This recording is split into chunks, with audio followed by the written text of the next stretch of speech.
Hello guys, this is Maggie Reri wa Kikuyu Online Media na tuko hapa kwa Mizizi Home Limited. Tuko hapa na CEO wao George Mboro. Nataka tupige story kidogo, tujue Mizizi Homes Limited ni ya nini na inahusu na nini na uhusiana na nini na leo kunafanyika nini huku. Yes. Tuko mali kusupu sana. So karibu sana. Wow. Asante. Vile umesema naitwa George Mboro na mimi ndio CEO wa Mizizi Africa Homes Limited. Na hapa tuko inaitwa Pigeon Estate. Ni estate moja tunapatiana, tuna handover. Tumekuwa tukijenga kwa muda wa mwaka mmoja na sasa siku ya leo tunafuraha sana. Tumekuja kupatia wenye hizi nyumba funguo za nyumba zao, title za nyumba zao, na pia tukikuja kushukuru Mungu kwa sababu ni safari tulianza mwaka mmoja na miezi kadhaa imepita, na kwa kusema ukweli ijakuwa rahisi. Ni kama tu vile mtu anapata mimba, hivyo miezi 9 inaisha. Sasa siku ya leo tumejifungua.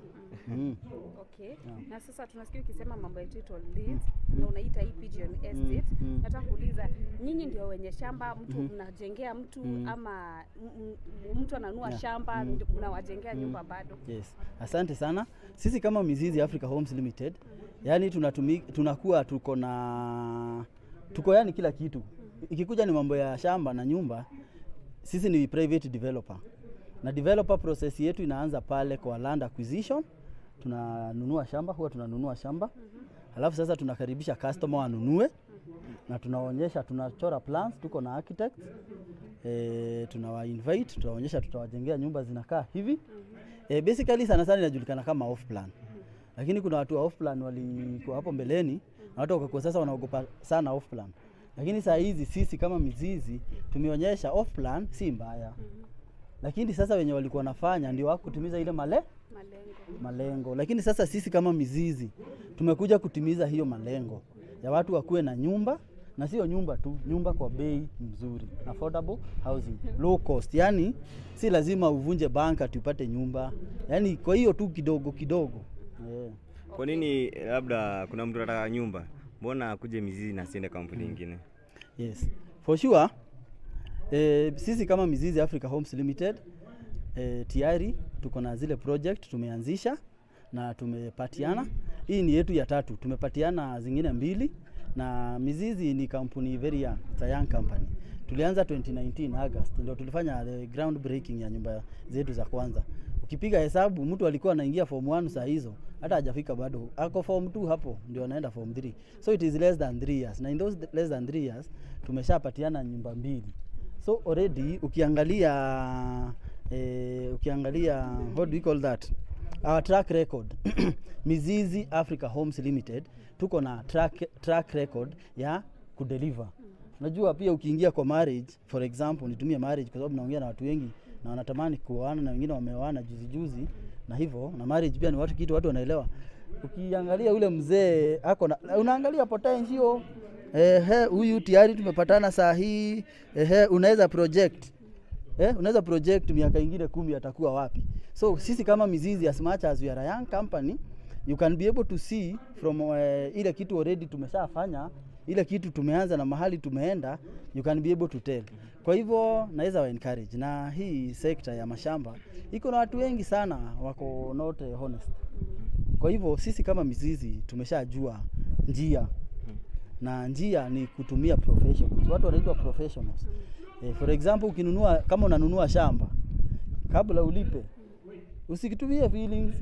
Saa ingine watu wanaanguka sana mtihani hata ukiingia katika ndoa jua kuingiza feelings. Umependa mtu tu hivyo na hujafanya uchunguzi.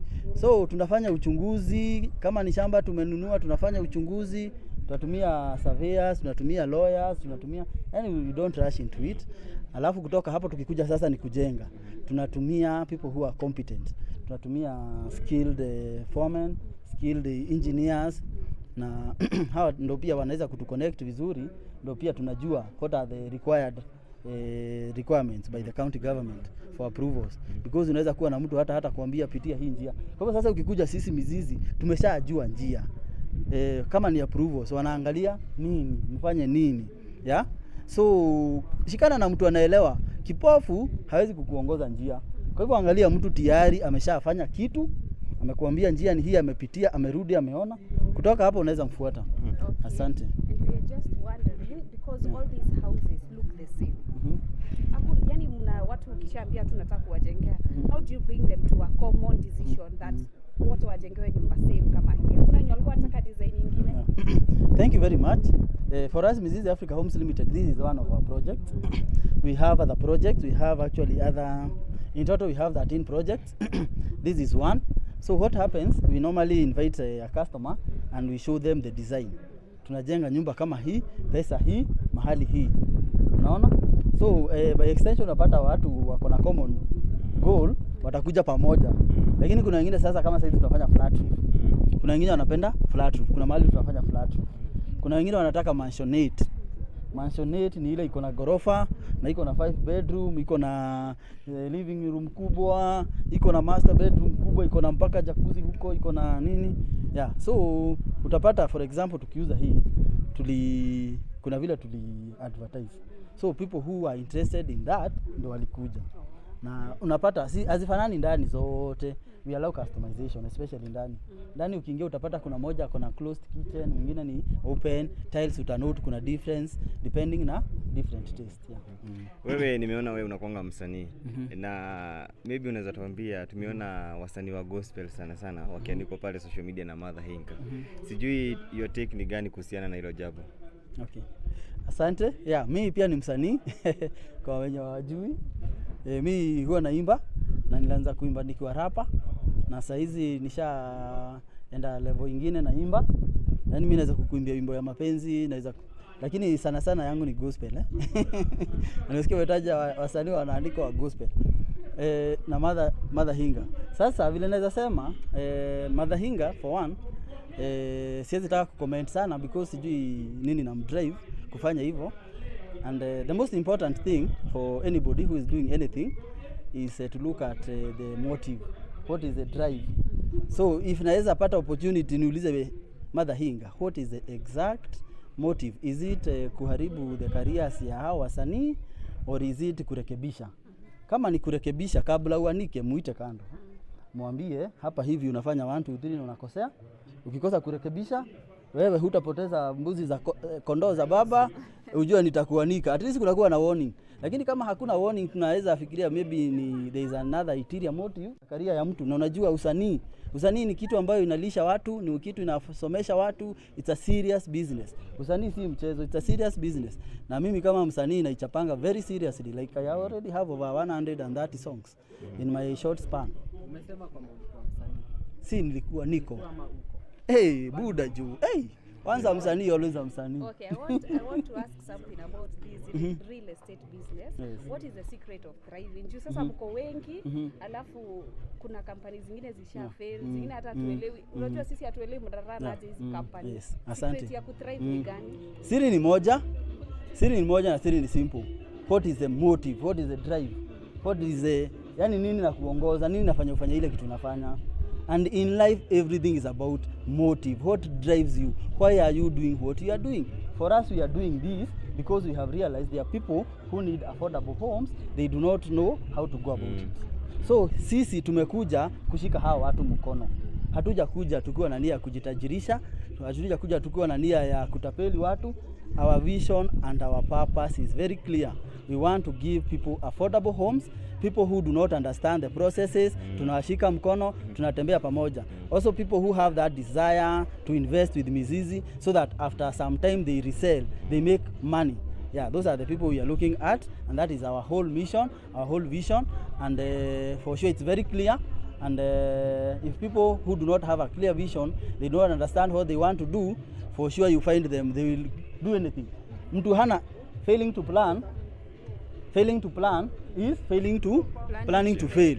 Failing to plan is failing to plan. So sisi tuko na plan, tuko na agenda. Na agenda yetu ni kupatia watu affordable houses and as many people as possible. So that is what drives us, and that's why we are able to do it. So when you have a clear goal, when you have a clear vision, even if you encounter challenges, hautatoroka. Na kama nyinyi sasa for example, nyinyi ni media personalities. What will make you last after 10 years is why had you started. If you had started for money, for sure utachapa miezi ya kwanza 2 3 4 5 6 hata mwaka uone hakuna shilingi inaingia, uinue mikono. Kwa sababu you don't have a very clear vision. So sisi ni passion ya to drive, passion ya kupatia watu affordable houses, passion. Hata mziki ni passion. So if you have a passion and a purpose, for sure you'll be able to accomplish whatever you desire, whatever you want. And in the middle of that, you put God first. Juu kama ni kitu mzuri, lazima ushirikishe Mungu. Waambie Mungu, hii dream niko nayo, Mungu saidia itimie. Amen. Majoka? Amen. Majoka? Ana watch na kona dream ya kuona home na ana nini ama nini. What is your lowest budget? Kwa mtu hana shamba na anataka kujenga nyumba, sasa kuanzia shamba mpaka nyumba. What is your lowest budget? Asante. For us, our houses start from 3.95 million. Like for example, 3.95 million. For example, like right now we have a project in Asali Estate, and ukipiga hesabu hiyo pesa ina sound mingi, lakini hiyo pesa ni kidogo. Cost of land huko peke yake is going for 1.8 to 2 million. So what I can encourage young people, most of the people tunauzia, mtu anajikuna mahali unajifiki, usingangane ati kununua yetu ya 3.95 million. Wale watu wananunua hiyo 3.95 million, unapata alianza akiwa kijana kama sisi venye sisi ni vijana.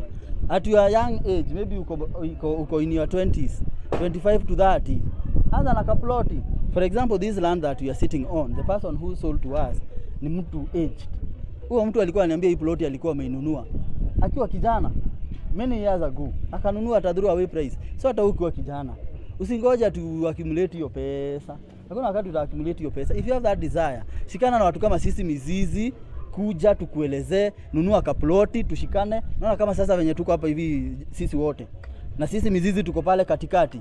Kuja niambie, mimi naweza, pesa yangu inakuanga hii, naweza kuwa na save tuseme 10,000 kila mwezi, na dream na purpose, nataka in 2 years nikuwe na kaploti mahali fulani.